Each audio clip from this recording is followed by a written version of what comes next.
just another story of the same. You know, we're having a good time. Okay. Welcome to the Baltimore Bureau podcast show. I'm Dharna Noor, and I'm here with Dr. Khalilah M. Harris, Esquire. Bloop. Did I get all of that? You got it all. I got it all. All my right. student loans in there. And we have a brand new guest with us today, Tracey Beale. Hello. Hey, hello. What up? Tracey, what are you doing here today? Who are you? What do I do? I don't know. I don't know who I am. I don't know what I do. They just picked me up outside, told me to come in here, be on the radio. But no, officially I'm the marketing and events director here at the Real News Network. So anytime we have an event or we do something in which we invite a studio audience or bring new people into our space, I am the person that is organizing that. And our brother Easy Jackson is on a bit of a hiatus, focusing in on his art. So Tracey is filling in. And we miss you, Easy. Yeah, Easy, if you're listening, we hope all of your artistic endeavors are going lovely. Where are you? Tracey, you direct events production here. Yes, I do. So what do we have coming up? You know what? Actually, Khalilah and I are going to be talking about her event that's going to be coming up in December. Might want to get into that a little bit, but we haven't fleshed out all the details just yet. So we're going to talk about marijuana and schools in Baltimore, not in schools. And people keep thinking that I'm saying in. We're going to talk about every time I say it, people think I'm saying in.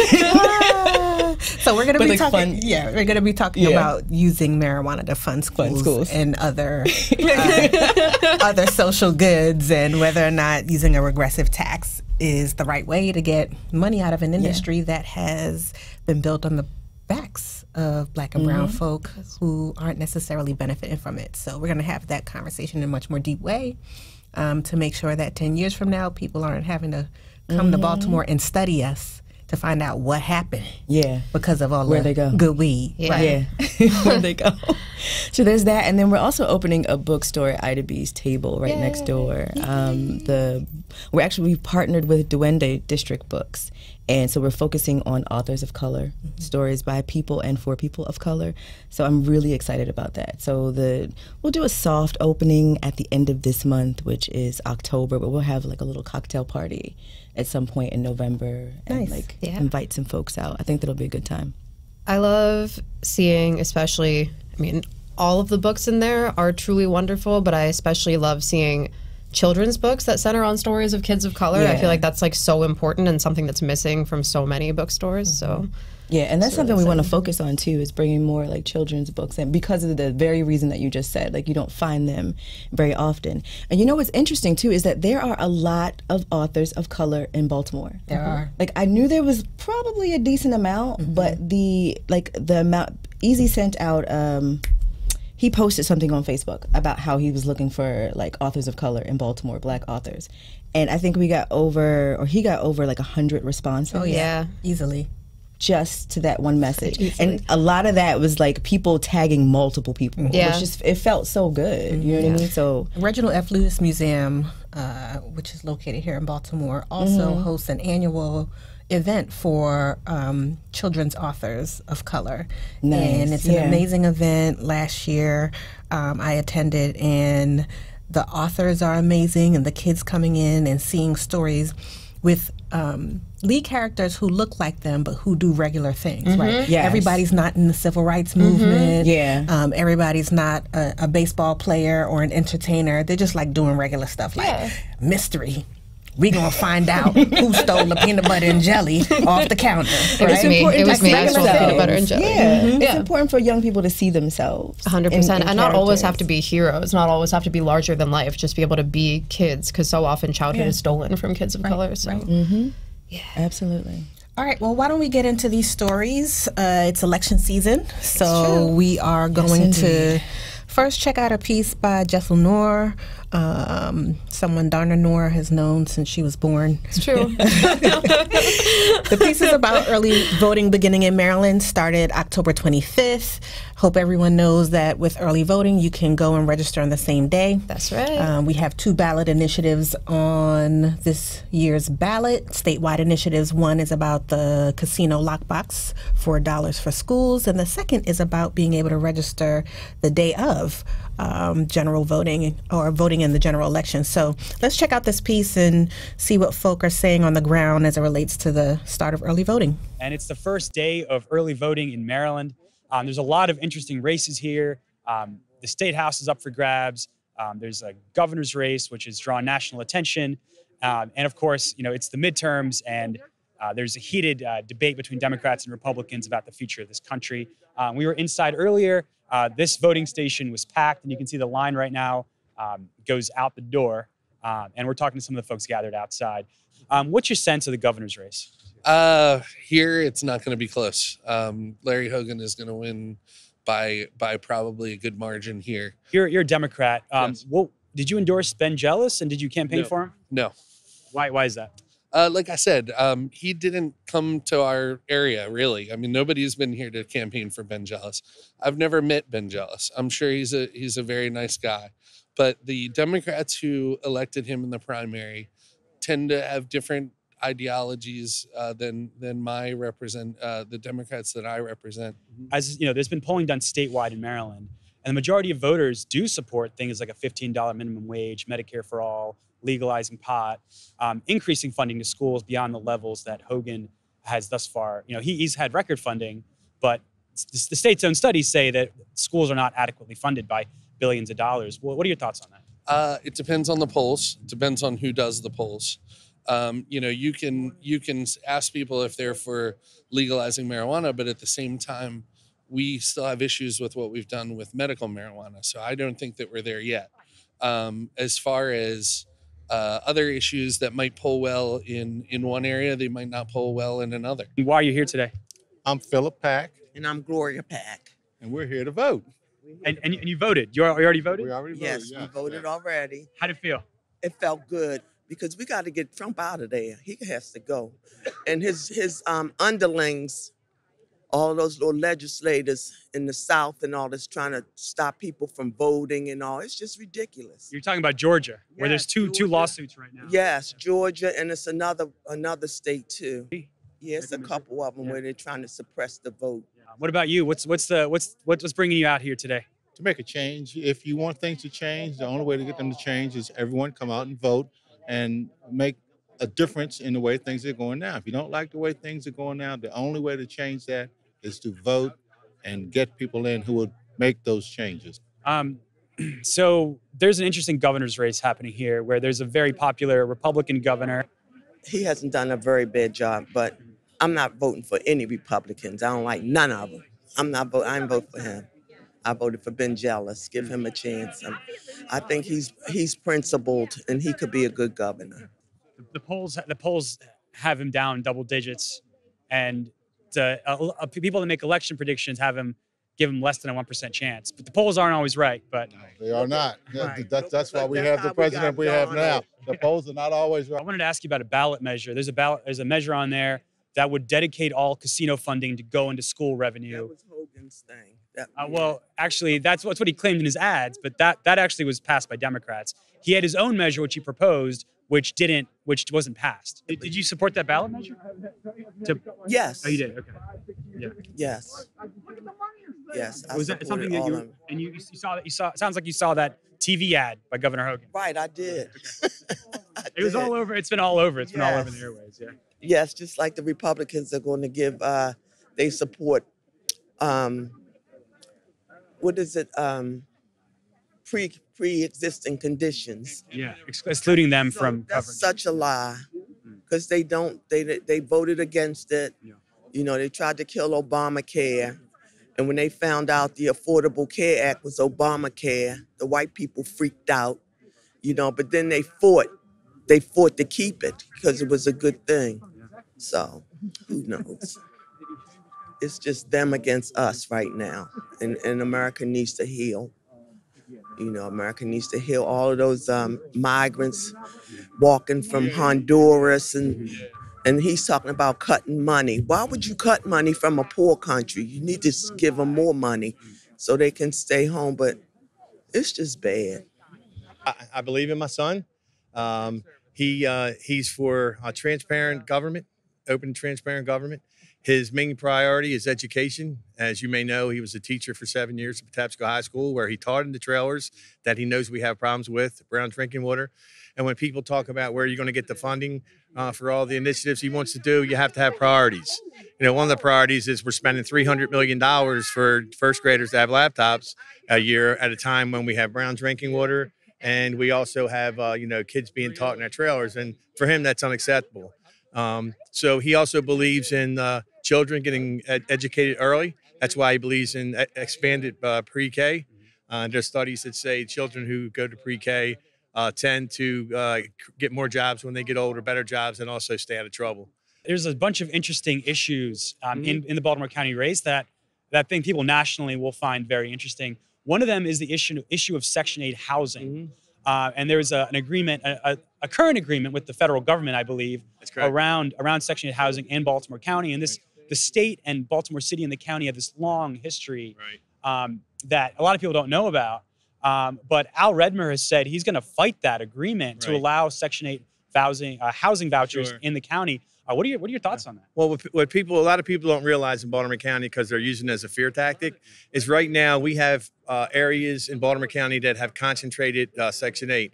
What the Home Act does is it takes Section 8 and or affordable housing, and it spreads it out throughout Baltimore County. Right now, the affordable housing vouchers, you have about 72%, which consists of seniors, veterans, and you know, individuals of veterans, minorities, and I mean, I'm going to veterans, seniors, and individuals on disabilities. And the other thing, this whole thing started was when I was on the council of Westchester, New York. They had a suit up there where they had concentrated levels. Show me a hero, right? I think that's what it was. Yeah. And they actually, that local jurisdiction sued.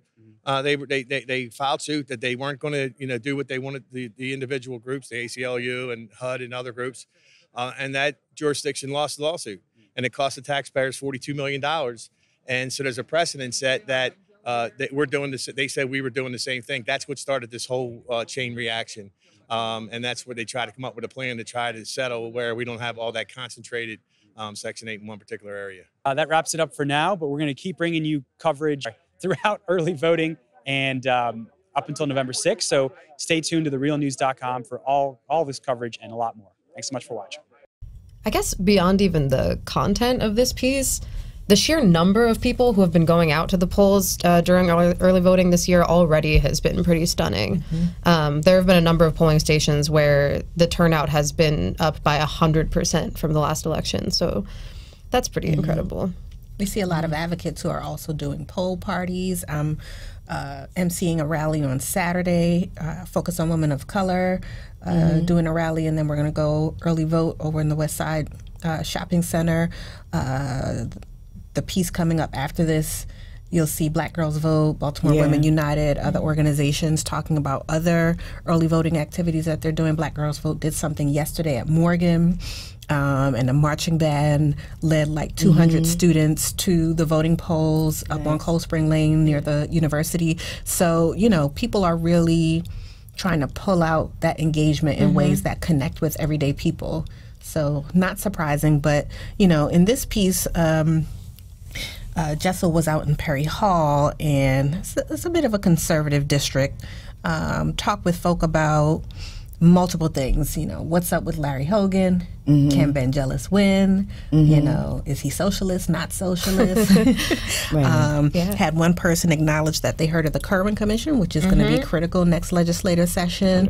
But so many people still don't know what the Kerwin Commission is working on in terms of education. So still a lot of work to do, but very interesting to hear how people are thinking about what can happen with their vote. Yeah.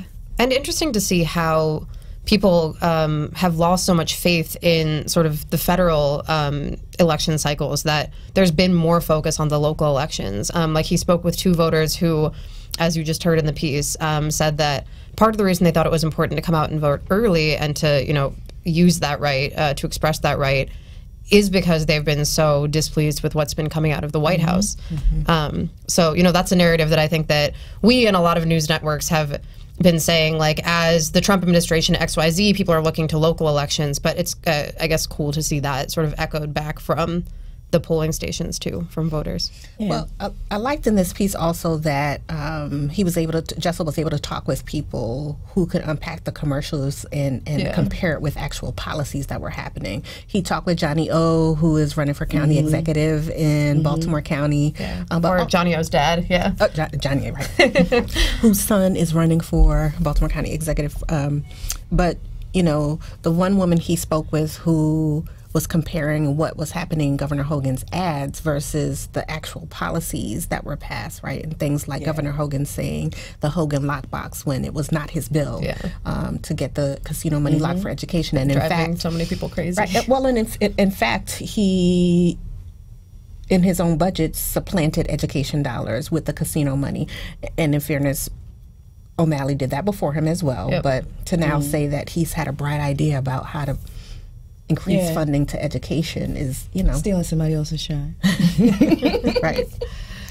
All right. We want to move into the next piece. I sat with a couple of sisters talking about how women of color are leading the charge in terms of get out the vote engagement and activities. So let's check this out. We know Baltimore has been ground zero for some of our nation's most significant issues and challenges, but also the location and foundation for some of its greatest solutions. Will you talk a little bit, Nikidra, about the work you've been doing around voter engagement and voter turnout? Sure, absolutely. First, Khalilah, thank you so much for having me. I am the founder and CEO of Black Girls Vote, and Black Girls Vote. It is a concrete fact that women of color, Black women, we are loyal voters. As we saw in 2008, 2012, Black women delivered the presidency of Barack Obama.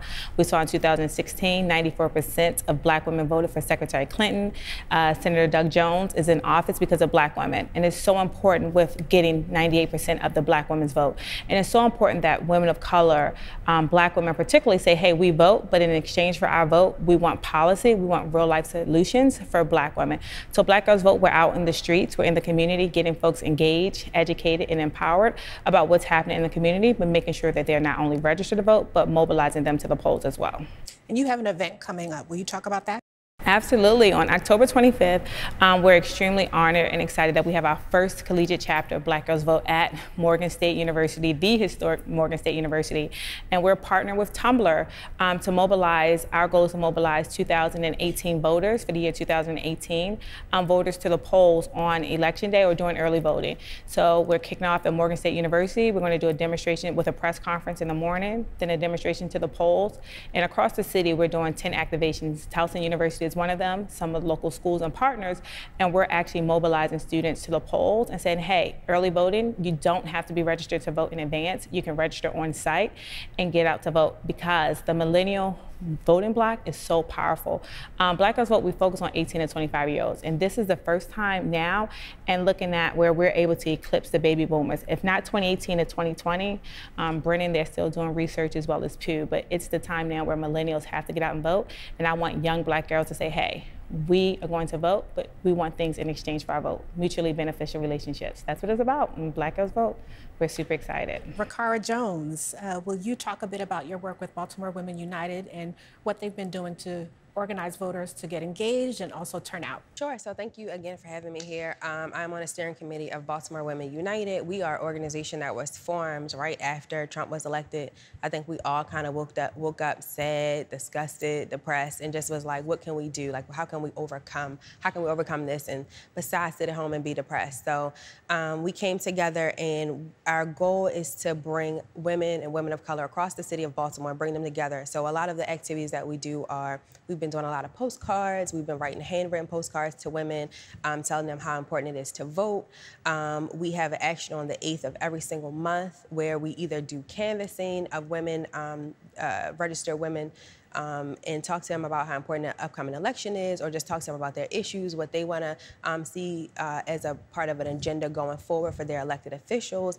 We do a lot of phone banks, and we're also working right now with a couple of our partners to put together a march to the polls. So we think it's going to be a very powerful visual to see hundreds of women come together and have a little bit of fun, listen to some speakers, have a DJ, and then we're all going to take this time and we're going to march to the polls and we're going to go vote on October the 27th.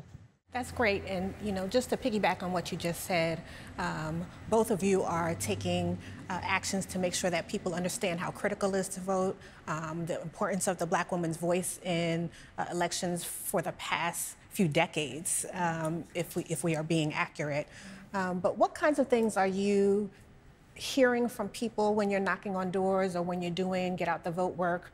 What kinds of things are you hearing, and what are you responding to community members to engage them in voting, whether it be young people or women who are sporadically voting or haven't voted before? So I'll just say one quick thing that I hear and have been hearing for quite some time that I personally and BW is working to change is that we, as Nike said, we have relied, the Democratic Party specifically has relied on Black women for most of the elections in the past, right? But we don't see that played out in the agenda. So a lot of times Black women are relied on to make us, when it's time to get to the polls, but when our voices are not being heard in Annapolis, they're not being heard in DC. So I think it's time that we not only depend on Black women to vote, but make their issues a part of our agenda kind of moving forward. And that's a lot of what we hear on the doors. So in our conversations, we're always trying to highlight candidates who have taken some time to actually listen to Black women and have made some of their issues a part of their agenda going forward. And we want to see that, we want to see how that's going to play out, especially in this upcoming gubernatorial election. And Nike, what do you guys say to people who say voting doesn't matter? Our votes don't mean anything. We ask them, what's bothering you? What's keeping you up at night? And, people have to realize people are dealing with real life issues every single day. And we don't take the time to stop and talk to them, but more importantly, listen. And then tie that into policy, whichever way. And here in the city of Baltimore, as you opened the segment with, we've had, over the last few years, over 300 murders on average in our city of Baltimore. These are Black men majority. Those are our sons, our brothers, our husbands. They come from us as Black women. So there's a lot of people in pain. There are a lot of people hurting. And so we have to change the conversation, but more importantly, let them know how that one particular vote can change things. And people think my vote doesn't matter. And I say to them all the time, I don't know any wealthy people that don't play politics. You know why? Because they put money into campaigns, and that campaign pay for those mailers that you get, those pay for those commercials that you see, and that's because they want to influence your vote. They want to influence your one little vote. I say, I don't care if you're Donald Trump, Bill Gates, Warren Buffett, they have one vote on election day, and so do you. And so I want you to understand that not only is there power in the vote, but power of the collective vote. And so I tell people all the time about Black Girls Vote, it's about a voting block. And so when we get there and say, hey, we have 2,000 votes in the city of Baltimore, 30,000 votes will determine who's the mayor of the city of Baltimore. It's a $3.2 billion budget. So the contracts that are going out, like those HVAC contracts of schools without heat, we want to make sure Black people are getting those contracts, because that means that they're going to hire people that look like us, so you can look at the crime that'll decrease. This is a systemic issue that we have to address. So we just can't talk about, oh, my vote doesn't matter. They have to see the bigger picture and understand that people are out here fighting for your behalf, but it's real. It's hard, but taking time to stop, listen to them, and understand what's bothering them, and then it becomes more relatable, and then it'll make them think. And you may not get them the first time, you may not get them the second time, but when they're like, there y'all go again, Black Girls Vote. A guy told us the other day, I'm not gonna vote, but I'm gonna vote because y'all want me to, because it's young, attractive women who are saying, get out to vote. And then that's what we have. We have the power to influence people. We can influence our brothers, our sons, our family members. So we say with Black Girls Vote, and we have a hashtag, she will vote. If she's too young to vote with someone, commit to voting and take someone young with you. Take your husband, your brother, he will vote, because it needs to be a part of the conversation and a part of your routine. And then it'll start to shift. What do you say to the person who goes, I don't care if you're cute, I don't care if you have a lot to say, I don't care if, there's an issue that you think is important and coming up in this election, I'm not gonna vote because I keep getting locked up, or, the police keep harassing me in my community, or I didn't go to any good school my entire school career. How do you respond to those people? I think the reality is circumstantial. You know, sometimes, I've had people say, we say, register to vote, say F you and F voting too. I mean, I'm going to let you go have a great day, right? And so safety is number one, but understand that this person has some other things that they're dealing with, and it may not be me, the person, to get to them. But it's circumstantial, and understanding why they have a story. They're angry at something greater than me, and let them go about their day. But again, talk about, as we shared with you, or I just shared, what's bothering you. How can we, let me show you how this ties into voting.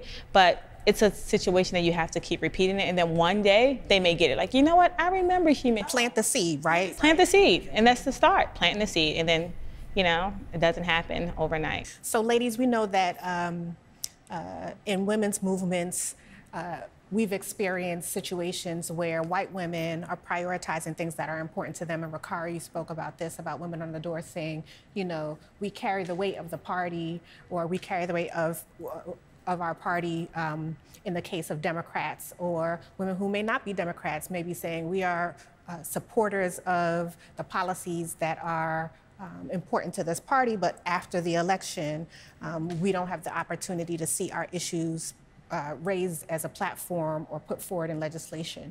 So how do we bridge those divides between white women who may be advocating for gender-specific policies, but not necessarily drilling down to policies that directly impact women of color? Yeah, so I would just say, I think that we saw that like with the Women's March, right? So it was a lot of women that came together, but when you looked at the pictures, it was a lot of white women, right? So I think for what part of BWU was trying to do is to meet women where they are, because a lot of women in Baltimore, they may not have been able to get on a bus and travel all the way to DC, because I also work for a healthcare union, and my members are, they're working 2 jobs. They're trying to take care of their kids. They're just trying to figure out how they're gonna put food on the table at the end of the week. So they might not be able to spend a few hours at a march because they're at work, right? But the goal of what we're trying to accomplish is meeting women where they are. So that's why we're going to have something like a poll party. So women are coming to vote. We can offer resources right there to the women when they show up. So there might be, you might need information about childcare, or you might need information about other type of resources, but they're going to be there when you get there, and we want to meet women exactly where they are. So ladies, there's a lot to be done. What should we expect from your organizations going forward? I just want to share the Black Girls Vote Ball will be on November 16th, Friday, November 16th at the Forum Caterers. It's our largest fundraiser. So if you believe in the work that we're doing, please support us. We have the Honorable Ambassador, former U.S. Senator, first woman, Black woman elected to the United States Senate. Carol Mosley Braun will be joining us from Chicago. She'll be here. We have some other surprises in store, but it's going to be an amazing event. It sold out last year. We're going to sell out again this year. So if you want to sponsor, you want to come, please make sure that you come to the Black Girls Vote Ball. And you'll see us in the community. We have over 20 colleges on a waiting list who would like Black Girls Vote chapters. But again, we're only at Morgan State University because we're figuring it out. We're learning as we go. So expect to see Black Girls Vote chapters across the country, but more importantly, to see us out in the community and doing more actively with policy and issues and things like that. Thank you, Nakidra Robinson. Thank you, Khalilah Harris. All right, Riccara. So yes, for Baltimore Women's United, we're going to continue to partner with our allies across the city to, one, support women who are running for office, right? So women make up 52% of the population, but yet there are currently no women who are elected statewide right now. So we want to continue to push forward that effort to have women represent us in Annapolis. And then we also are going to continue to try to put on some of the events that I talked about, like parties at the polls. We're going to have an event every 8th of the month going forward, canvassing, phone banking, and just continuing to reach out to women and trying to get them engaged and involved in politics, as well as making sure that we're supporting candidates who are going to push an agenda that has women that women are the center of their agenda, and talk about issues like the Fight for 15, talk about fully funded education, making sure healthcare is affordable and accessible as well. And you ladies are working together on something, is that right? We are. So we're partnering with Morgan State University and Black Girls Vote, and we are putting on a concert that is called Young Gets It Done. And this is in her capacity, not with BW, right. Another capacity. You know, she wears multiple hats, as we do as Black women, multiple hats. Yeah, switch hats. Come over, right. Car. So we work with 1199 SEIU. We represent healthcare workers, but we are we are working with Black Girls Vote Again and Morgan State University and a couple of other partners to try to put on this concert because we want to engage millennials and young people to vote. And a lot of people say that, why are you wasting your time? They're not going to come out and vote. They're not going to show up, you know. But we think that they will. It's just that you have to be able to connect with young voters and you have to talk about the issues and the things that they care about. And we want to do it in a fun way, right? So we don't want to be all stuffy and sitting around all boring, but we think if we get some really great artists that are exciting and that the kids will want to listen to, and they're also telling them how important it is to vote, then we're going to make sure that they show up and they vote and that their voices are heard and their numbers are counted on election day. And that's also on October 27th. October 27th, yes, at Morgan State University. All right, so with your many hats for Cara Jones, thank you. I just want to mention one other thing. On our event on October the 27th, we're going to have Marilyn Mosby, Barbara Mikulski, Sonia Sones. Yes. Yes, I know. Again, on the 27th at the March on the Post. But we're also going to have a great MC.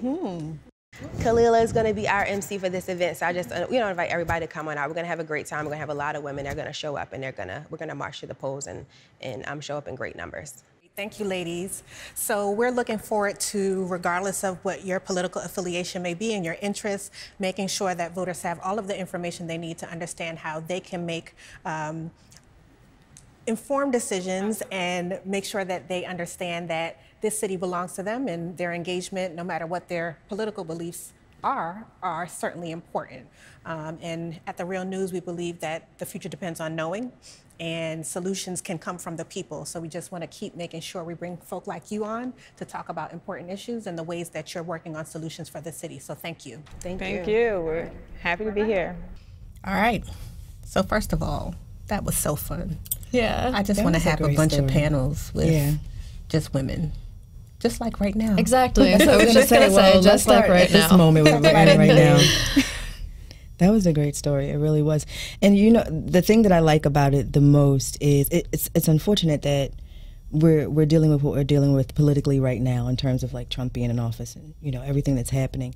But it allows people to decide for themselves that they can make some sort of a change. And not just, you know, now me, Tracey Beale, I'm going to go out and vote. But you know what? I'm going to take some people along with me. And I'm going to actually empower people. I'm going to empower my community and put together a community of my own and teach them. And like towards the end, I forget which young lady it was.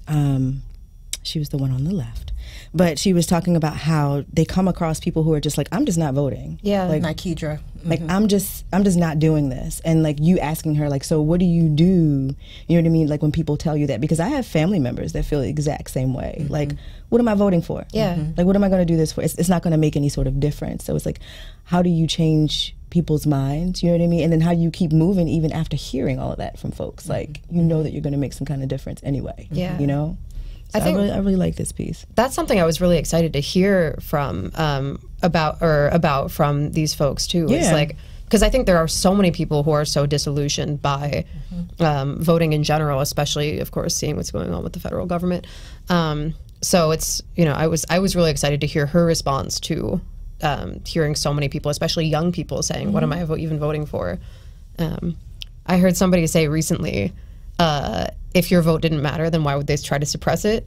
Yeah. Which I think is And Nike got to that in the story, right? Like, you see all of these affluent people pouring money into elections, and there's a reason. It is so they can either manipulate your vote or make sure you're not voting. Yep. So, yeah, I mean, politics is life. Like, I think sometimes we like to segment things, you know what I mean, and don't think of it as life. It's like, oh, those wheels are turning over there. That has nothing to do with me, but it has everything to do with you. Yeah, you know where you go to school, if you get to have healthy water and food, if you get to drive, or you have buses, or everything is determined by healthcare. Yeah, I was reading a recent article about social studies and how the focus on STEM education has really, in some ways, detracted from teaching young people about civics and about their government and understanding what the Electoral College is, understanding what a superdelegate is, understanding the different branches of government. And when you have a reporter asking the president, how is it he's going to pass a budget cut right now for middle income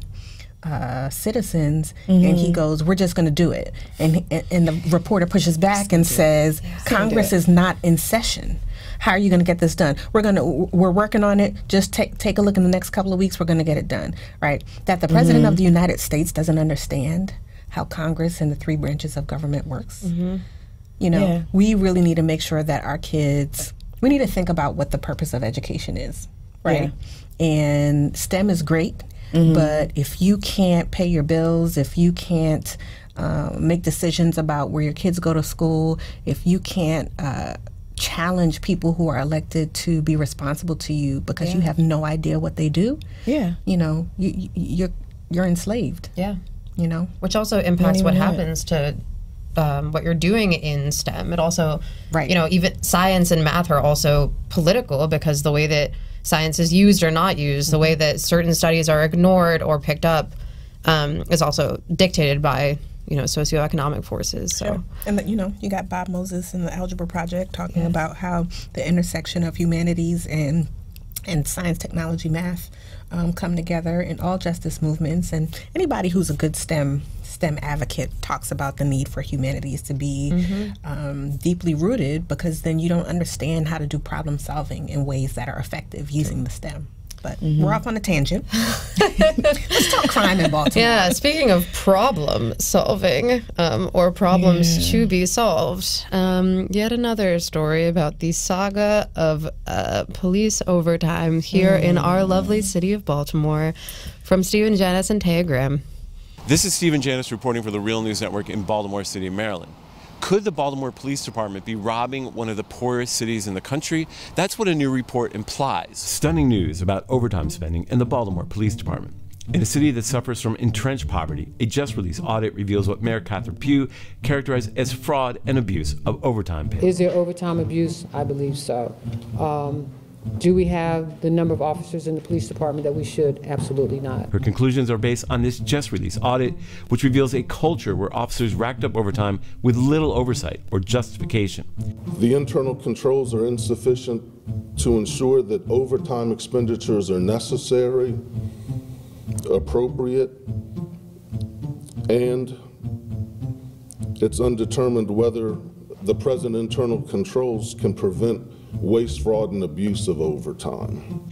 The report reveals that officers did not have to attend roll call or work full shifts to get overtime, and that supervisors did not monitor the hours worked, and that ultimately there was little justification for the near record $47 million in overtime officers racked up last year, a doubling of spending in just under 4 years, during which the department spent a whopping $180 million on overtime pay, all of which led city officials to conclude overtime is being fraudulently obtained by officers. One of the things we're recommending is that all officers be required to report for roll call every morning, so that BPD can determine that all staff have shown up on time. It's troubling findings for a city plagued by poverty, and for a community which funds the police department at twice the rate of schools, which is why Councilman Brandon Scott says the department needs real civilian control. Going to a structure that has a board of police commissioners, of which the chair of that board will be a citywide elected compensated official that the citizens are directly can hold them accountable, in addition to some appointees who will oversee that person who's the law enforcement. This is a process that's done in Los Angeles, it's done in Kansas City, in St. Louis, in Detroit. The overtime audit is another scandal for the Baltimore Police that is currently under federal consent decree with the Department of Justice for practicing unconstitutional and racist tactics. An agency that has endured withering criticism for the Gun Trace Task Force scandal, a group of 8 officers who either pled guilty or were convicted of robbing residents, dealing drugs, and earning overtime while on vacation. But the audit also raised a critical question of who will be held responsible, a query we asked the mayor. It sounds like the command staff was just out to lunch. Who are you going to hold accountable for this? The next police commissioner and the command staff. Who would be who? Not them. Her response, perhaps indicative of the power of policing in a city that can least afford it. This is Stephen Janis and Taya Graham reporting for the Real News Network in Baltimore City, Maryland. You guys know that song, Where Them Dollars At? Where Them Dollars At? You know, when I first... That's what they're saying. Or where they go. You know, where they go. Like Make It Rain, Baltimore City Police Department. Yep. And the funny part is we didn't need this story to know money is being stolen over time. But the fact that it lays out We don't even know what's stolen. We haven't kept track of anything. Maybe it was 40 million stolen. Maybe it was 100 million stolen. Maybe it was $5 stolen. We don't know. Is that surprising though? No, that's the sad part, right? Right. Like that's the part that's like, oh, I'm not surprised, but yeah. I mean, the constant push from the FOP to play the Wizard of Oz, right? There's nothing here. You don't see anything here, but you hate the police. You don't support us, right? The juxtaposition of those two ideas would make you think you're crazy, because it's like either you're saying that you should have free reign to do whatever you want, or you're saying that we should work together. Which one of those is it? Right. Right. Money's being stolen. Corruption that's not the result of a single bad apple, but a department that has, as we see with this overtime issue, a culture of lawlessness. Yeah, not even having to show up for a roll call to be granted overtime, not even having to check in to be granted overtime. Yes. We've heard the mayor and whichever police commissioner is in the job that day say that we don't have enough police, right? And how do we know if you don't even know whether or not they're at work? Don't even know and that we need even more money for overtime, right? Yet I don't know. I feel like I'm a broken record about this, but the same tax that will, I guess, now be used to fund the Affordable Housing Trust Fund, City Hall introduced a measure to have that same excess funding from that tax, go to more police overtime funding. So the choice is between an affordable housing trust fund and even more money for police funding for overtime specifically. And I don't want to let the city council off the hook, because they've been complicit in this for a while, even though they have to approve that budget. And, you know, at what point do you say, we have Brandon Scott, who is a staunch advocate, has been ringing the alarm bell, but ultimately when they get in that chamber and they all still pass something and there's no accountability for them, we need to continue this drive towards having accountable elected officials, because you know, we get a new police commissioner, which we heard the debacle in the last week where someone's name was put on Twitter and all of a sudden there was this big firestorm of, oh, you didn't even vet the person and they're going to get, continued nonsensical shenanigans happening. And you put a person in a department where from the top leadership to the foot patrol, people are living in a culture of dishonesty. Yeah, I do what I want. So, you know, we're gonna be in the same cycle over and over unless there is real radical change that includes civilian control. Yeah. But a new police commissioner will fix everything. Our fourth one this year will fix it. Yes. Oh, God. Speaking of. Yeah, exactly. We have TJ Smith, who said bye, Felicia. He was like, He hung in there. What you're not going to do is, that's how he left. He was like, what you're not going to do is. He really did. He's like, you're not using me for any of this, any of these shenanigans. He held in there for a while. A good while. And I would actually watch him sometimes and just like, how do you do this? Like, how are you holding on? Because you can just see, I can't use the word that I want to use, but you can see the cloud of mess around the situation. And it's just like, how? Cloud of mess. It really, because I can't use the word I want to use. But yeah, it's like the cloud of mess around a situation and you have to come out and be this spokesperson like, so, you know, this is what's happening, or this is what the deal really is, when you know in your mind what's really going on. You know that the foundation is cracked. Beyond cracked. It's crumpled. It's done. And people had faith in him, you know. Which, you know, in some ways I take with a grain of salt, because you're the spokesperson. You know, people are like, he's a good guy. He's what Baltimore Police Department needed. I'm like, he doesn't make any policy. So I'm glad he's a nice guy. He's talented. He's probably a very talented person. Obviously a very talented person. And is able to deliver a message to people in the right way. But that gets tiresome after a while, sort of being that little piece in the, you know, being that piece in the middle. I'm being a little facetious. That is what people liked about him, that he broke things down in a way that was palatable and relatable. Like he, you know, you could tell he could see citizens as valued partners in the work he was doing. So, yeah, I feel like he got it. And that's probably why he got out. And so in this story from, again, Stephen Janis and Tay Graham, they examine you know, not only the fact of him leaving, but also his departing remarks, an open letter. So let's take a look at this and we can chat about it after. More turmoil for the Baltimore City Police Department and a profound parting message from its former spokesman. They gathered outside City Hall to send a message. Protesters demanding that Baltimore stop inserting gag orders into police brutality settlements. It's over and over and over again and getting away with it. I think the chickens are ready to come home to roost. A policy they say used public funds to silence critics. A bigger problem than what we're saying.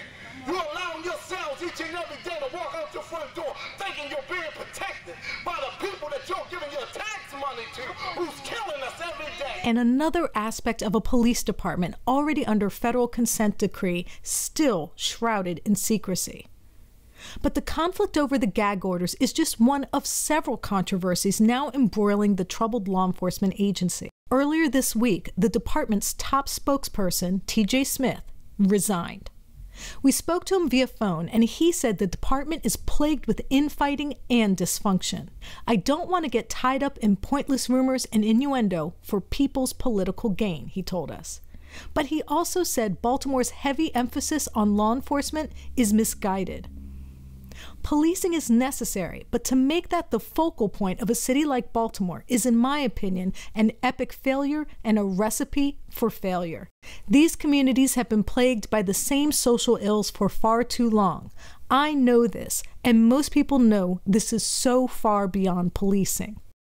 Besides the Justice Department report, which found the department engaged in unconstitutional and racist tactics, the recent gun trace task force scandal involving 8 officers who stole money from residents and dealt drugs continues to haunt the department. These are the kind of things that we as a council are pressing the department on, but we don't have the authority to do anything else but press. City Councilman Brandon Scott says he has grown frustrated with a department that seems immune to reform. That's why our level of frustration is so high, especially when folks don't want to change the state law and change it so we can have more authority, because where the rubber meets the road, we're the ones that are constantly getting this information, constantly discovering these things, constantly pressing for the change, but we have no power to change it. But he does have a solution: real civilian oversight.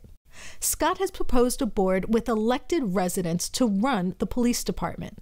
An idea he says is the first step towards real change. The chair of that board will be a citywide elected compensated official that the citizens are directly can hold them accountable, in addition to some appointees who will oversee that person who's the law enforcement. This is a process that's done in Los Angeles, it's done in Kansas City, in St. Louis, in Detroit. Which for him and for protesters was the point. Reforming a department so that it is responsive to the people it purports to serve. A recipe for failure, he says. The emphasis on law enforcement in Baltimore is a recipe for failure. I mean, where do you go from there? Yeah. I mean, and that's your spokesperson. Yeah, that's your spokesperson. You know, I think what's so deep about his comments is his articulation that the politics being played behind the scenes were so much more. Like, he also expressed a lack of hope for an improved department based on the politics behind the scenes. Yeah. I think it's interesting to see somebody who was that closely tied to the police department talk about, like, the systemic over-policing in Baltimore. At the same time, though, I will say that I saw a lot of people take his critique as though it was something really, a big revelation or something. And we know that the role of police is to protect the people who have the power and own property. And how could any of these how could you not draw these conclusions if you work that closely with the police department? How could you not see that policing is not going to be the solution to every problem that people faced in Baltimore? How could you not see that we need wraparound services? So, not to throw any shade on the letter that he wrote or anything. I was, I think, a little bit surprised to see that people thought it was such a revelation. Right. Well, let's let's take a last piece that's on a positive. Yay! Speaking of our brother Easy Jackson, he brought us a report focusing in on the Cherry Hill community in Baltimore. They had a community festival, but he really was able to take a look at how arts and culture can be a real catalyst for community development and economic development. So let's take a look at this piece.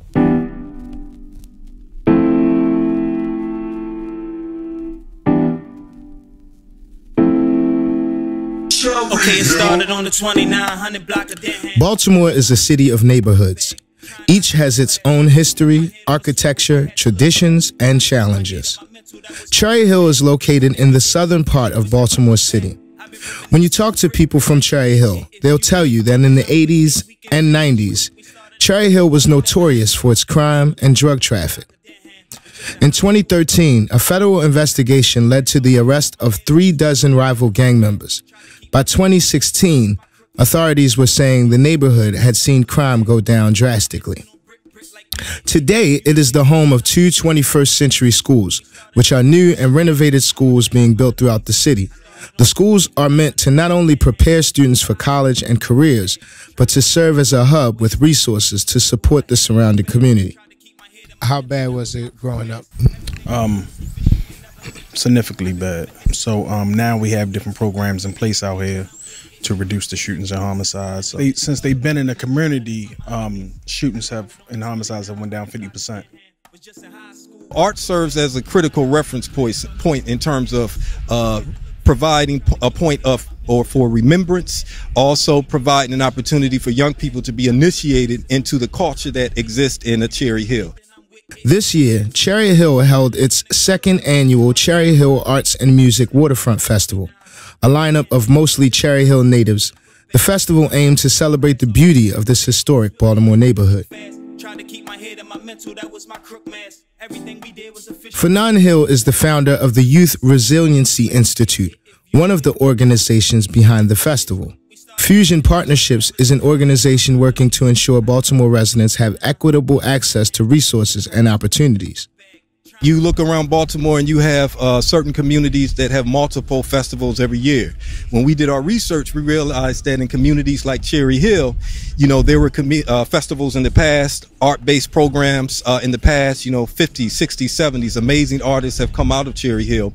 But we looked at where the funding was going and we looked at the programming that existed in Cherry Hill and we saw a void. The culture of Cherry Hill is different than the culture of, Harlem Avenue with Reverend Willie Ray. You feel a different energy, a different vibration. And so artistry allows you to represent, to celebrate your community with that homegrown vibration without anyone saying that's wrong, do it this way, do it that way. No, we do it our way. Longtime resident Shirley Folks says it's the work that people like Fanon and organizations like Safe Streets have been able to do to bring back a sense of community that was once taken away by gun violence and drugs. Today, it's getting better. It's slower, but it's getting better. And more of the community is putting in to help make it better. It has helped tremendously. And we try to support them and go to their events and donate when we have to and just be a part of it to let people know we support them so that they're not alone. And we know with them we're not alone. Warren Williams Sr. is the site director of Safe Streets, Cherry Hill. Safe Streets works to be a liaison between the community and those who are involved in illegal activity. Okay, when I first came to Cherry Hill in 1969, the first thing I witnessed out my window was someone getting killed on Seagull Avenue. So that kind of I would say traumatized me, and that sat in my mind for a while. And over the years, we've seen how violence escalated. We also seen how we had territorial problems in the Cherry Hill area. But then, as we see today, since the Safe Street program been implemented in Cherry Hill, we have a reduction in shooting and homicides down over 50%. Yeah, one thing I gotta say about Safe Street, you got a Safe Street program where you got credible messages. People that did that was on the wrong side of the law. All of a sudden, they part of the solution instead of the problem. What happens is when you take the Safe Street program, implement it in the community got to buy into the Safe Street program. When the community buys in, now they part of the Safe Street program and partnership. That's how we do it out here in Cherry Hill or at any Safe Street site. It's a collaboration of partnerships, merchants, schools, churches. Everybody got to be on board to make this work and to be effective. Cherry Hill has always been predominantly black. Originally developed as a place for African American veterans returning from World War II and the Korean War, it's one of the newer areas developed in Baltimore's history. The first group of houses were built in 1948. The Cherry Hill Housing Project is one of the most densely populated projects in the country, with 1,281 affordable housing units. Michael Battle is the founder of Restoring Inner City Hope, or RICH Project. For the past 7 years, the program has held an annual block party to showcase local talent and family activities and host organizations who provide resources from job placements to backpacks and school supplies to trauma and grief counseling. So growing up in Cherry Hill, we had a lot of different programs that was open, things for the kids to do. So right now, as of right now, there's no rec centers out here. There's nothing, pretty much for the kids to do. We used to have marching bands, multi-purpose center, a lot of different things was open out here. Now it's pretty much nothing. So our slogan is to be light in dark places. So we come out here and just give different events, strength building, community events, providing valuable resources for the community, and things for kids to do in a safe environment. They can be children. Yeah, so that's what we do. Both Warren and Michael talk about the importance of partnering with local schools and bringing as many different groups to the table as possible. Fanon says there are still challenges, but through the arts and continued community building, Cherry Hill will be the place to be. Well, everything stemming from, policy from the past. Cherry Hill, during the 40s, as a result of redlining, black folk, our mothers, our fathers, our great-grandparents were forced to a polluted peninsula that is now known as Cherry Hill. And every institution that was built in Cherry Hill was built by black folk. The schools, the faith-based institutions, the businesses, so on and so forth. And so partnerships are very key. And so with Fusion Partnerships, us understanding that we wanted to be sure that a percentage of whatever grant dollars we got or get go back into the pot for community members, whether in Cherry Hill or other places in Baltimore City, to do important work that needs to be done. And so partnerships are absolutely critical. And, fiscal sponsorship vis-a-vis Fusion Partnership, Inc., we see that as a form of social justice.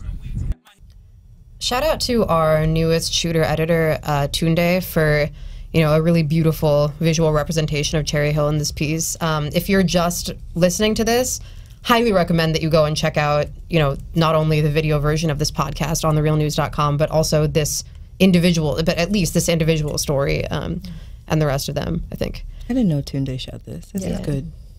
All right, Tunde. Welcome, Tunde. Welcome. Tunde.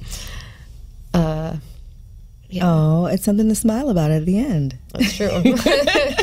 Arts and culture in Cherry Hill. It's true. But it speaks to what you were saying, too, I think, which is like people think of politics as existing in some other realm. Yeah. But stories like this, I think, show that like the individual actions of people within their communities and even through things like the art and the culture that they produce has such huge political implications that could even play a role in like, changing the rate of crime or murder and things like that in their neighborhoods. So that's absolutely a good example of that. And I didn't realize that this is the second year that they've done this. I thought this was the first year when I first heard about it. So it's nice. I hope they continue to keep doing that. The Youth Resiliency Institute, Fanon Hill and Navasha Dea Hill, amazing artists. But also I've been doing some groundbreaking work by having cross-cultural exchanges between Baltimore and Cleveland, and to see the ways they're able to use the art or engage the community with art to tell their own stories, right? And not have Cherry Hill only framed in any pathologies or data points that may look like it's a place where there may be no hope, but instead a place where hope thrives and that people really love their community. So shout outs to my big sister Navasha and to brother Fanon. Shout out to Cherry Hill. That's where I went to elementary school. Shout out to Cherry Hill. You from down the hill or up the hill, Dharna? I mean, I lived in the county, but I went to school in Patapsco, so really? That's down the hill. Yeah, that's down the hill, but I didn't live there. All right, look at that. Yeah. Thanks for coming on, Tracey. I'm happy to be here. I thought there was going to be a dance break. All right. Hey. Speaking of dance break, speaking of dance break, we're gonna go out on this dope new song by an artist called Halftime. It's called Westbrook. Halftime is born and bred in Baltimore City, doing some big things out west in LA. Shout outs to Halftime. You're my people. Let's go. It's my dance break. And thank you to thanks to Stephen Frank for making audio beautifully for this podcast. Thank you to Dwayne Gladden for producing the video version of this podcast, which you can see at therealnews.com. Thank you to David Hebden for producing the audio version of this podcast. And to all of the shooters and editors who worked on these stories, and all the reporters on the Baltimore Bureau, and to Tracey, and the dance break, and the champagne. Pop some bottles. Let's go. This is Westbrook from Halftime. Peace, everybody. Peace. Your ticket, call it a day. Westbrook, Westbrook, Westbrook. Punchline with a mean left foot. If you see me in your city, I'm cooking. Made a passage, bitch, no looking. Westbrook, Westbrook, Westbrook.